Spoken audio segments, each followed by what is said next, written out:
Elon মাস্কের Grok মানে যে এআই সিস্টেমটা আছে সেটা দিয়ে লোকে খুব ইজিলি পর্নোগ্রাফি বানাতে পারে এবং ভারতীয়রা সেটাই করছে। খুব ডেঞ্জারাস এই কারণে যে ধরুন ফেসবুকে তো প্রচুর মহিলারা সেজেগুজে প্রচুর ফটো দিচ্ছেন, সে শাড়ি পরে দিক, সালোয়ার কামিজ পরে দিক। এবার সেই ফটোগুলো গ্রককে দিলে ঠিক হুবহু ওই মহিলাদের ধরে তাদেরকে বিভিন্ন রকম তাদেরকে নগ্ন করে বা অর্ধনগ্ন করে যেরকমভাবে ছেলেরা ফটো চাইবে সেই রকমভাবে ফটো এআই ইমেজ তৈরি করে দিচ্ছে। এটাকে ডিপ ফেক বলে, এনএফসি বলে, এগুলো অনেকগুলো টেকনিক্যাল নাম আছে, আমি ওর মধ্যে যাচ্ছি না।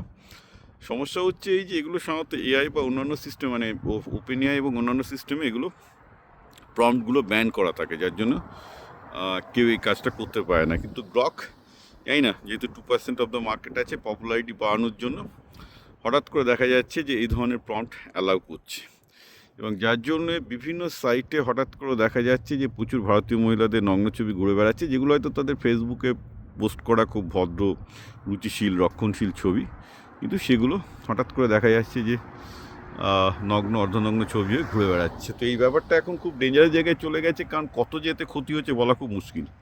কারণ গ্রকের সাহায্যে করেছে, এখন ছবিগুলো ডিস্ট্রিবিউট করার কোনো প্ল্যাটফর্ম নেই এক্স বা কয়েকটা জায়গা ছাড়া, কিন্তু মুশকিল হচ্ছে যে কতটা যে এর মধ্যে কয়েক মাসে যে ড্যামেজ হয়ে গেছে কেউ বলতে পারছে না। কারণ কোনো একটা ছেলে ফেসবুকে কোনো একটা মেয়েকে তার ভালো লাগে, সে ফটোটা ডাউনলোড করলো, করে তারপর তার নগ্ন অর্ধনগ্ন ছবি যত খুশি বানাচ্ছে করে তার কাছে রেখে দেবে, রেখে দিয়ে হয়তো সেই মেয়েটাকে ব্ল্যাকমেল করবে। তো এরকম কিছু কিন্তু প্রচুর ক্রিমিনাল কেস ভারতবর্ষে আসতে চলেছে। আমি ভিডিওটা এই জন্য করছি, যদি কোনো মহিলা এই ধরনের কোনো ফটো অন্য কারোর কাছ থেকে পেয়ে থাকেন যেখানে তাকে এটা দিয়ে ব্ল্যাকমেল করা হচ্ছে বা তাকে মেন্টাল প্রেশারে আনার চেষ্টা হচ্ছে, এইটা কিন্তু ভবিষ্যতে হতে পারে, আমি সাবধান করে দিচ্ছি। সেক্ষেত্রে আপনারা ইমিডিয়েটলি পুলিশে খবর নেবেন, এবং আমি পরিষ্কারভাবে জানিয়ে দিচ্ছি যে এটা হবে হচ্ছে গ্রক দিয়ে, এবং সবাই জানি আজকে গ্রক দিয়ে এই কাজটা করা এত এত সহজ যে অন্তত লোকের মধ্যে যদি এই জিনিসটা থাকে তাহলে লোকে বুঝবে যে এই ফটোগুলো আপনার নয়, এগুলো এআই দিয়ে আপনার ফেস এবং আপনার বডি দিয়ে জেনারেট করা হচ্ছে। অন্তত লোকে এটা জানুক